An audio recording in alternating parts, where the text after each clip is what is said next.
नमस्कार, मी निकिता. आपण पाहतायत LS मराठी. पाहुयात महत्त्वाच्या हेडलाईन्स. शिवसेना प्रकरणातील सुनावणीला सुरुवात. पक्षाचा लाभ घेता त्यानंतर त्यालाच लोकशाही विरोधी ठरवता. पक्ष लोकशाही मार्गाने आहे की नाही हे ठरवणारा आयोग कोण? सिब्बलांचा युक्तिवाद. गडचिरोलीतील सर्पदंशाच्या घटनेवर मुख्यमंत्र्यांचा संताप. आश्रमशाळेचा परवाना रद्द करा. मुख्य सचिवांनी बैठक घेऊन तपासणी यंत्रणा उभी करा. मुख्यमंत्री देवेंद्र फडणवीसांचे आदेश. आशिष शेलारांना आदित्य ठाकरेंचं सडेतोड उत्तर. आशिष शेलार यांना त्यांच्या पक्षात कोणी विचारत नाही. त्यांच्याबद्दल मला सहानुभूती आहे, ठाकरेंचा पलटवार. सांगलीत मनोज जरांगेंच्या ताफ्यातील वाहनांचा अपघात. विटाकडे जात असताना ताफ्यातील 2 ते 3 वाहन बसला जाऊन धडकले. मनोज जरांगेंनी जखमींना स्वतः रुग्णालयात नेलं. गडचिरोली सर्पदंशाने झालेल्या मुलींच्या मृत्यूवरून खासदार संजय राऊत संतापले. साप मंत्र्यांच्या घरात सोडा तेव्हा त्यांना कळेल, संजय राऊत यांचा सरकारवर निशाणा. मराठा आंदोलनकर्ते मनोज जरांगेंचा मोर्चा पुन्हा एकदा मुंबईत धडकणार. मराठा बांधवांचा मुंबईला जाण्याचा विचार. जरांगेंनी सरकारला दिला आंदोलनाचा इशारा. या हेडलाईन्स नंतर पाहुयात सविस्तर बातम्या. रायगडच्या कर्जतमध्ये मुख्य रस्त्यावर मोठमोठे खड्डे पडल्याने नागरिकांना खड्ड्यातूनच प्रवास करावा लागत होता. प्रशासनाचं लक्ष वेधण्यासाठी काही जागरूक विद्यार्थिनींनी अनोखी चक्कर लढवली. हातात छत्रीचा माईक घेत विद्यार्थिनींनी चक्क रस्त्यावरच रिपोर्टिंग केलंय. आपल्या मैत्रिणीची मुलाखत घेत खड्ड्यांची दुरावस्था त्यांनी व्हिडिओच्या माध्यमातून समोर आणली आहे. हा व्हिडिओ सोशल मीडियावर व्हायरल होताच प्रशासनाला जाग आली आणि रस्त्यावरील खड्डे तातडीने बुजवण्यात आलेत. याच विद्यार्थिनी नेहा, ज्योत्स्ना आणि मानसी यांच्याशी संवाद साधलाय आमचे प्रतिनिधी प्रसाद अटक यांनी. रायगड जिल्ह्यातील असणाऱ्या कर्जत येथील खांडपे कोंदिवडे या रस्त्याची दुर्दशा झाली होती. शालेय विद्यार्थिनींनी अखेर या रस्त्याची जी परिस्थिती आहे ती रिपोर्टर होऊन पत्रकारितेच्या माध्यमातून व्हिडिओ रेकॉर्डिंग करून स्वतः आपल्या मैत्रिणींच्या मुलाखती घेऊन ही परिस्थिती दाखवली होती. अखेर या तिन्ही मैत्रिणींनी जी आहे ती या रस्त्याची दुरावस्था दाखवली. अखेर त्यांच्या प्रयत्नाला यश आले आणि तात्काळ जे आहे त्या ठिकाणी देखील खड्डे भरलेले आहेत. ते तिन्ही विद्यार्थ्यांनी आपल्यासोबत बोलण्या करतायत. ताई, काय सांगशील? तू तुझ्या मैत्रिणीची मुलाखत घेतली होती, काय सांगशील? मुलाखत घेताना वाटलं नव्हतं एवढी व्हायरल होईल, पण ती व्हायरल झाली आणि रस्त्याचं काम झालं. व्हिडिओच्या इम्पॅक्टने वगैरे या रस्त्याचं काम झालं. ती गोष्ट चांगली. काय सांगशील? अखेर तुम्ही तिघींनी एकत्र आलात, आवाज उठवलात, परिस्थिती दाखवली. आता कसं वाटतंय? खड्डे भरलेले आहेत. खूपच छान वाटतंय. वाटलं नव्हतं की हे एवढ्या लवकर आम्ही व्हायरल होऊ आणि हे खड्डे बुजवले जातील. तर एवढंच नाही तर दुसऱ्या ग्रामीण रस्त्याची सुद्धा ही सोय व्हायला पाहिजे, एवढंच म्हणणं. आणि ताई, तू काय सांगशील? तू कॅमेरा धरला होतास आणि तू सगळे चित्र दाखवलं होतं, दोघींना देखील दाखवलं होतं, रस्त्याची अवस्था दाखवली होती. काय सांगशील? आता खड्डे भरलेले आहेत, शासनाला काय आवाहन करशील? तर आम्ही जर असंच म्हणालो असतो तर ते ऐकलं नसतं कोणी, पण आम्ही व्हिडिओच्या माध्यमातून हे केलं तर ती व्हायरल झाली. लगेच शासनाने ऐकलं, लगेच दुसऱ्या दिवशी खड्डे बुजवले सगळे. शासनाने फक्त एवढेच खड्डे न भरता जे काही खड्डे पडलेले आहेत ते देखील खड्डे भरले जावेत व कोणालाही त्रास होणार नाही याची काळजी घेणं अत्यंत महत्वाचं आहे. प्रसाद अटक, LS मराठी, कर्जत, रायगड. राष्ट्रवादी विलिनीकरणावर वैभव नाईकांनी आपली प्रतिक्रिया दिली आहे. शरद पवारांची राष्ट्रवादी नेहमीच सत्तेसोबत असेल असं नाईक यांनी म्हटलंय. राष्ट्रवादीला सोबत घ्यायचं की नाही हा पक्षश्रेष्ठींचा निर्णय घेणार असं त्यांनी सांगितलंय. राष्ट्रवादीच्या विलिनीकरणावर चर्चा केल्याचं त्यांनी सांगितलंय. खरं तर शरद पवारांची राष्ट्रवादी नेहमीच सत्तेच्या बरोबर राहिलेली आहे आणि नेहमीच ते सत्तेच्या बरोबर राहतात आणि त्यामुळे आम्हाला स्थानिक पातळीवर, राज्य पातळीवर काम करताना आता यापुढच्या काळामध्ये राष्ट्रवादीला घ्यायचं की नाही याचा विचार पक्ष नेतृत्वाने केला पाहिजे. आता जवळजवळ 12 वर्ष झाले हा मार्ग सुरू आहे. गेल्या वर्षी शिवसेनेने 2दा आंदोलन केलं. एका अधिकाऱ्याने सुद्धा आमच्या शिवसैनिकांवर खोटी तक्रार दाखल केली. सगळ्या शिवसेनेच्या नेत्यांवर 32 लोकांवर गुन्हे नोंद झालेत. परंतु हा रस्ता प्रशासनाच्या भ्रष्टाचारामुळे हा रस्ता होऊ शकला नाही, वस्तुस्थिती. आणि राज ठाकरे मुंबई गोवा राष्ट्रीय महामार्गावरील कळंबणी परिसरात महामार्गाच्या मध्यभागी विद्युत वाहिनीसाठी पोल उभारण्यात आलाय. महामार्गाच्या दुभाजकातच विद्युत पोल उभारण्यात आल्यानं या कामाला NHAI आणि संबंधित प्राधिकरणाची परवानगी आहे का असा सवाल उपस्थित झालाय. मध्यमार्गाच्या मध्यभागी विद्युत पोल असल्यानं वाहनाची धडक झाल्यास गंभीर दुर्घटनेचा धोका निर्माण होऊ शकतो. त्यामुळे या कामाची तातडीने तांत्रिक पाहणी करून परवानग्या आणि सुरक्षा नियमांची तपासणी करावी अशी मागणी करण्यात आली आहे. याचा आढावा घेतलाय आमचे प्रतिनिधी शुभम केसकर यांनी. आपण मेन मुंबई गोवा महामार्गावरती आहोत. खरं तर एक धक्कादायक बातमी किंवा एक धक्कादायक वास्तव LS मराठीच्या माध्यमातून आम्ही तुमच्या समोर आणतोय. नेमकं कोकणामध्ये काय परिस्थिती आहे आणि कोकणामध्ये नेमकं काय चालू आहे असा देखील सवाल आता त्या कोकणवासियांनी उभा केलेला आहे.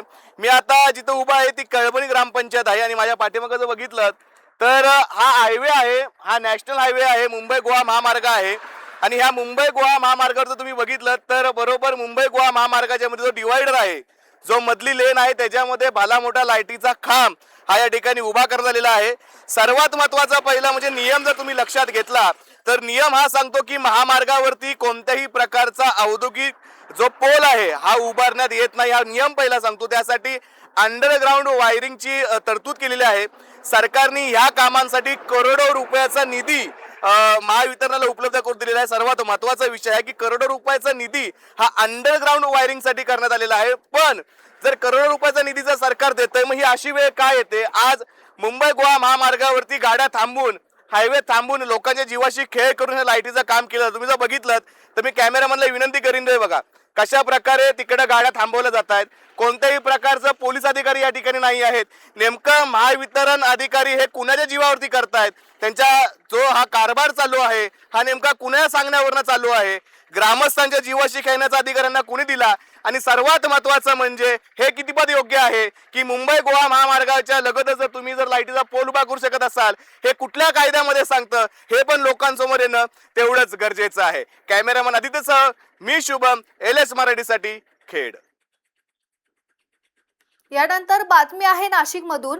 लासलगाव जवळील टाकळी विंचूर येथील नाफेडच्या गोदामात निकृष्ट आणि सडलेला कांदा साठवून ठेवल्याचा आरोप छावा क्रांतीवीर सेनेच्या पदाधिकाऱ्यांनी केलाय. सडलेल्या कांद्यामुळे परिसरात दुर्गंधी पसरल्याचा दावा करत प्रदेश जनसंपर्क प्रमुख गोरख संत आणि त्यांच्या सहकाऱ्यांनी गोदामाची पोलखोल केली आहे. यावेळी लासलगावचे प्रभारी तलाठी आणि टाकळी विंचूरचे तलाठी उपस्थित होते. मात्र प्रत्यक्ष पाहणी करूनही कांद्याचा पंचनामा करण्यात आला नसल्याचा आरोप पदाधिकाऱ्यांनी केलाय. नाफेड NCCFच्या कांदा खरेदीत शासनाच्या नियमांचं पालन झालं नसल्याचा आरोप करत 600 ते 700 रुपये प्रति क्विंटल दरातील कांदा व्यापाऱ्यांकडून खरेदी करून साठवण्यात आल्याचा संशय व्यक्त करण्यात आलाय. या संपूर्ण प्रकरणाची SIT मार्फत चौकशी करून दोषींवर कठोर कारवाई करण्याची मागणी करण्यात आली आहे. येत्या 8 दिवसात चौकशी आणि कारवाई न झाल्यास नाशिक जिल्हाधिकारी कार्यालयासमोर आमरण उपोषण करण्याचा इशारा देखील देण्यात आलाय. याचाच आढावा घेतलाय आमचे प्रतिनिधी रवींद्र जाधव यांनी. चांदवड पाठोपाठ लासलगाव टाकळी येथील देखील मोठ्या प्रमाणामध्ये कांदा खराब निघालेला आहे. या संदर्भामध्ये बोलण्यासाठी आपल्या बरोबर छावा संघटनेचे काही पदाधिकारी आहेत. आपण त्यांच्याकडनं जाणून घेऊयात. काय सांगाल तुम्ही, तो कांदा खराब निघालेला आहे? हा, नाफेड NCCFने जो 2 लाख मेट्रिक टन कांदा खरेदी केलेला आहे त्या माध्यमातून आज आम्ही लासलगाव आपलं टाकळी विंचूर या ठिकाणी गेला असताना त्या ठिकाणी पूर्णपणे कांदा तो सडलेला आहे. तिथं जो माझ्या मते 7-8-10 शेड होते, त्या शेडच्या माध्यमातून तो माझ्या मते एक काहीतरी असू शकतो. त्या कांद्यात म्हणजे पूर्ण 100% ती बोग्या सडलेला आहे. आम्ही प्रत्यक्ष तिथं जाऊन त्या हात वरचीवर सडलेला तेव्हा खाली काय असणार आहे, त्यामुळे तो कांदा पूर्ण 100% सडलेला आहे. आणि तो जो कांदा सडलेला आहे, आम्ही निफाडचे तहसीलदार विशाल नायकोडे यांना फोन केला. त्यांना सांगितलं या स्पॉट पंचनाम्यासाठी तुम्ही माणसं पाठवा किंवा तुम्ही स्वतः या. ते बाहेर दौऱ्यात असल्यामुळे त्यांनी 2 तलाठी पाठवले. उशीर म्हणून तलाठी होते आणि टाकळीचे जे तलाठी होते ते पण होते.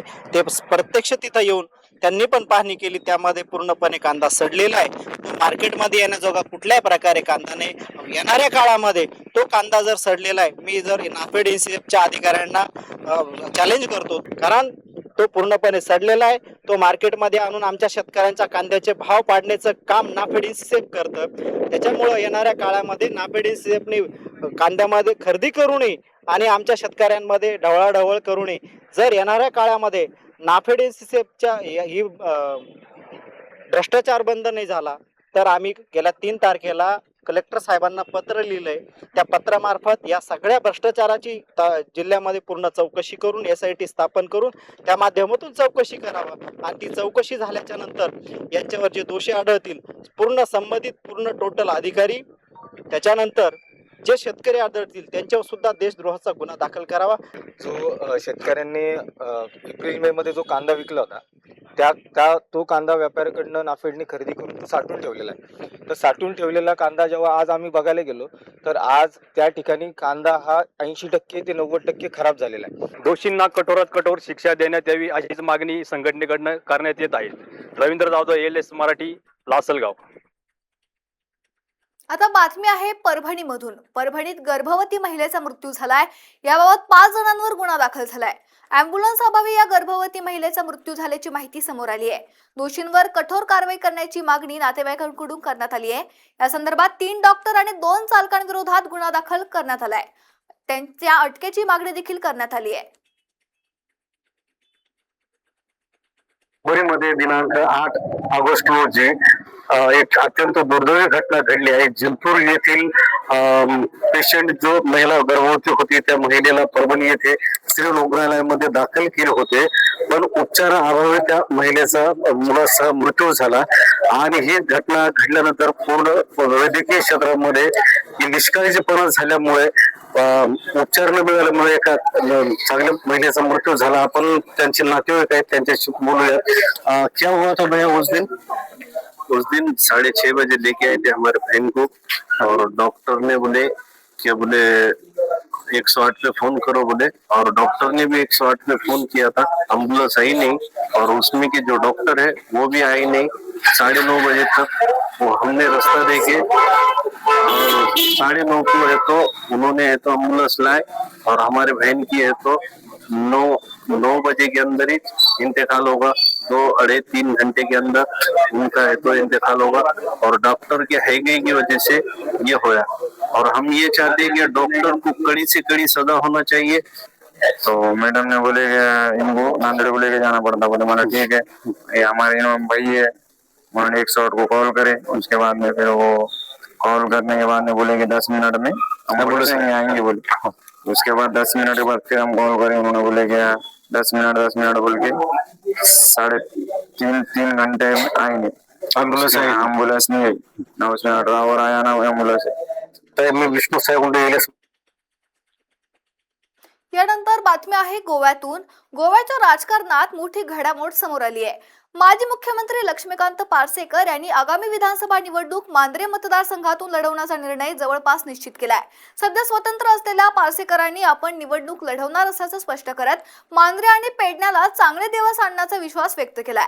माजी आमदार दयानंद सोपटे यांची भेट घेतल्यानंतरच त्यांनी सांगितलं असून त्यांच्या या भूमिकेमुळे मांद्रेतील राजकीय समीकरणांना वेग येण्याची शक्यता आहे. तेव्हा हांव BJPचोच असल्यामुळे हांव रावतलोच अशें हांव म्हणत नासलो. आतां सुदैवानूच म्हणटा. हांव आतां इंडिया भायर आसा, त्यामुळे म्हाका म्हणपाक कांय प्रश्न ना. हांव रावतलो आनी हांव कॉन्टेस्ट करतलो आनी लोकांकूय म्हजे हेचेर विश्वास दवरपाक हरकत ना, कारण हांवें तयारी केल्ली. I am ready for all eventualities. BJPन जॉईन जावपाचो केन्ना प्रस्ताव आयल्यार विचार जातलो, कांय ना. दयानंद सोपटे आहा आनी तुमी आनी सोपटे वांगडा दिसता, सो खंय तरी कशें मिक्सअप जाता? ना, मिक्सअप न्ही. आमी बऱ्या भशेन आमचे जुळोवन घेतलेले आसा. आमी दोगांयनी थारायलां की दोगां भितर एकटो रावया. हांगा जी सद्या जे हांगा इबाड जाल्ली आसा राजकीय स्थिती आनी सामाजीक स्थिती सुद्दां, व्यसनाधीनते कडेन वतात. भुरगे मोठ्या प्रमाणार सोऱ्याची दुकानां ही गांवोगांव मोकळी गेल्ली आसा. ते वचूचे आनी पिवचे आनी जिंदाबाद म्हणपाचे हे थांबूंक जर जाय, भविष्या खातीर काही गोष्टी करूंक जाय आनी हांव ताचे कडेन गेलो. हांवें ते काय करूंक जाय. यानंतर बातमी आहे जळगावमधून. जळगावमध्ये बोगस डॉक्टरांवर पोलिसांनी कारवाई केली आहे. अडावत आणि भुसवळमध्ये बोगस डॉक्टरांवर गुन्हे दाखल करण्यात आलेत. पदवी नसतानाही डॉक्टरकी केल्यामुळे त्यांच्यावर कारवाई करण्यात आली आहे. या संदर्भात बोगस डॉक्टरांवर जळगाव पोलिसांनी आपली कारवाई केली आहे. लोकांच्या जीवाशी खेळणाऱ्या बोगस डॉक्टरांवर कारवाई करण्यात आली आहे. जळगाव पोलिसांना अशा तक्रारी प्राप्त होत होत्या की दुर्गम भागामध्ये कुठतेही सर्टिफिकेट नसताना काही इसम हे इंजेक्शन्स देत आहेत आणि डॉक्टरचा व्यवसाय करत आहेत. त्या अनुषंगाने आपण काल दिवसभरात जळगावमध्ये एक मोहीम आखली. त्याच्यामध्ये आपण बोगस डॉक्टर, त्याचप्रमाणे PCPNDT जो कायदा आहे, त्याच्यावरती PMT जो कायदा आहे, याच्यावर आपण एक विशेष रेकी करून आपण 2 गुन्हे काल दाखल केलेले आहेत. त्याच्यापैकी एक आहे तो अडावत पोलीस स्टेशनला दाखल केलेला आहे. त्याच्यामध्ये अरुण कुमार अजय कुमार आढळ, वय वर्ष 41, पश्चिम बंगाल, हा कोणतेही सर्टिफिकेट नसताना तिथे वैद्यकीय व्यवसाय करत होता असं आढळले. त्या अनुषंगाने आपण महाराष्ट्र वैद्यकीय व्यवसाय अधिनियम 1961 कलम 33 अन्वये आपण त्याच्यावर गुन्हा दाखल केलेला आहे. त्याचप्रमाणे भुसावळ बाजारपेठ पोलिसांना देखील याचप्रमाणे जनसेवा क्लिनिक तिथे एक आहे आणि तिथे उमेश सपकाळे हा इसम देखील कोणतेही वैद्यकीय परवाना नसताना डॉक्टरी पेशा करत होता अशा आढळल्यावर आपण त्याच्यावर देखील गुन्हा दाखल केलेला आहे आणि ही मोहीम आपण अशीच चालू. जळगावमध्ये स्थानिक तरुणांना रोजगाराच्या संधी उपलब्ध करून देण्याच्या मागणीसाठी वंचित बहुजन आघाडीने जिल्हाधिकारी कार्यालयावर धडक मोर्चा काढलाय. भर पावसात जिल्हाधिकारी कार्यालयासमोर रस्त्यावर बसून कार्यकर्त्यांनी ठिय्या आंदोलन करत शासनाच्या विरोधात तीव्र निदर्शने आणि घोषणाबाजी केली आहे. प्रत्येक तालुक्यातील MIDC मध्ये प्रशासन आणि स्थानिक लोकप्रतिनिधी स्थानिक तरुणांच्या रोजगाराच्या प्रश्नाकडे दुर्लक्ष करत असल्याचा गंभीर आरोप वंचित बहुजन आघाडीचे जिल्हाध्यक्ष शमीबा पाटील यांनी केलाय. येत्या 15 दिवसात मागण्या पूर्ण न झाल्यास सरकारच्या विरोधात आणखी तीव्र आंदोलन छेडण्याचा इशारा वंचित बहुजन आघाडीने दिलाय. गेल्या मार्च महिन्यापासून आम्ही सातत्याने जळगाव जिल्ह्यातले दीपनगर प्रकल्प असेल, जळगाव MIDC असेल, चाळीसगाव MIDC असेल, वडगाव MIDC असेल, ठिकठिकाणी जे लघु प्रकल्प आहेत आणि मोठे प्रकल्प आहेत, जिथे प्रकल्प बाधितांना खऱ्या अर्थाने न्याय मिळायला हवा, रोजगार मिळायला हवा, या प्रश्नाला घेऊन वंचित बहुजन आघाडी सातत्याने मागते आहे. पण त्या ठिकाणीच प्रशासन जे आहे, स्थानिक प्रशासन जे आहे आणि त्या ठिकाणी स्थानिक राजकारण जे आहे ते कुठल्याही प्रकारे याला योग्य पद्धतीने उत्तर देत नाही. आणि म्हणून जळगाव जिल्ह्यातल्या तरुणांचा वाढता बेरोजगारीचा प्रश्न, वाढता आत्महत्यांचं प्रमाण आणि या सगळ्या प्रश्नांना घेऊन आज वंचित बहुजन आघाडीच्या वतीने जिल्हाधिकारी कार्यालय जळगाव येथे आम्ही आलेलो आहोत. यानंतर बातमी आहे अमरावतीमधून. अमरावतीतील फ्लॅटमधील देह व्यवसायाचा पर्दाफाश करण्यात आलाय. भरोसा सेलची धडक कारवाई या ठिकाणी झाली आहे. 4 जण ताब्यात घेण्यात आलेत. आलिशान फ्लॅटमध्ये देह व्यवसाय सुरू असल्याची माहिती पोलिसांना मिळाली. यावर पोलिसांनी कारवाई करत छापा टाकलाय. देह व्यवसायावर पोलिसांनी छापा टाकलाय आणि बनावट ग्राहकाच्या मदतीने देह व्यवसायाचा पर्दाफाश करण्यात आलाय. काल आपल्याला अशी गुप्त माहिती मिळाली की TT नगर येथे एक महिला तिच्या घरामध्ये जागा उपलब्ध करून वेश्या व्यवसाय करत आहे. त्याकरिता आम्ही आमच्या टीमला आणि पंचांना ही सदरची माहिती दिली आणि घटनास्थळावर पोहोचलो. तिथे आम्हाला एक महिला तिच्या घरामध्ये जिने जागा उपलब्ध करून दिली होती आणि दुसरी महिला जी नागपूर येथून नेहमी अमरावती येते आणि वेश्या व्यवसाय करते, तसेच 2 तरुण मुले मिळून आली. त्यावर आम्ही त्यांना विचारपूस केली असता त्यांना कुठलेही योग्य कारण सांगता आले नाही. तसेच तिथे आम्हाला कंडोमचे पाकिट सुद्धा मिळून आले आणि त्यांनी स्वतः सांगितले की आम्ही इथे शारीरिक संभोगाकरता जमलेला आहे. या सविस्तर बातम्यानंतर घेऊयात महत्त्वाच्या घडामोडींचा आढावा वेगवान घडामोडींमध्ये. हिंगोलीत मिशन ऊर्जा जनजागृती रॅली, 10,000 विद्यार्थ्यांचा सहभाग. जिल्हाधिकारी राहुल गुप्ता यांच्या हस्ते कार्यक्रमाचे उद्घाटन. बारामतीत संत शिरोमणी सावतामाळी महाराज पुण्यतिथी उत्साहात साजरी. उत्सवानिमित्त अखंड हरिनाम सप्ताहाचे आयोजन. पुण्यात धर्मांतराविरोधातील नव्या कायद्याअंतर्गत पहिली मोठी कारवाई. फुरसुंगी आणि खडकमध्ये महाराष्ट्र धर्म स्वातंत्र्य कायद्याअंतर्गत 2 FIR दाखल.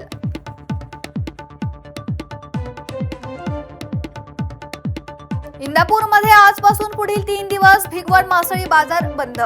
उजनीतील मत्स्यमारीसाठी ई-टेंडर प्रक्रियेला मत्स्यमारांचा तीव्र विरोध. बाजार बंद राहणार असल्यानं कोट्यवधींची उलाढाल ठप्प. वाशिमच्या मालेगाव तालुक्यातील शिरपूर जैनमध्ये संत सावतामाळी पुण्यतिथी निमित्त पालखी शोभायात्रा. शोभायात्रेमुळे गावातील वातावरण भक्तिमय. वाशिम तहसील कार्यालयात भटक्या कुत्र्यांचा वावर. तहसीलदारांच्या कक्षातही कुत्र्यांची ये जा. भटक्या कुत्र्यांच्या तातडीने बंदोबस्त करावा, नागरिकांची मागणी. नाशिकच्या श्री त्र्यंबकेश्वर मंदिर येथे व्हीआयपी दर्शन बंद करण्याचा निर्णय. श्रावण महिन्यात दर्शनाहेतू होणाऱ्या भाविकांची गर्दी लक्षात घेता मंदिर प्रशासनाकडून निर्णय. नाशिकच्या कळवण तालुक्यातील माणूर येथील धक्कादायक घटना. पतीला ठार करून पती फरार. कळवण पोलिसांचा तातडीने तपास सुरू.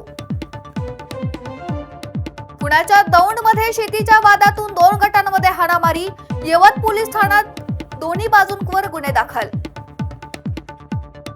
सोलापुरातील अण्णासाहेब पाटील आर्थिक विकास महामंडळाचे एमडी विजयसिंह देशमुख यांची अखेर बदली. देवेंद्र फडणवीसांनी महामंडळाचे अध्यक्ष नरेंद्र पाटलांच्या मागणीची घेतली दखल.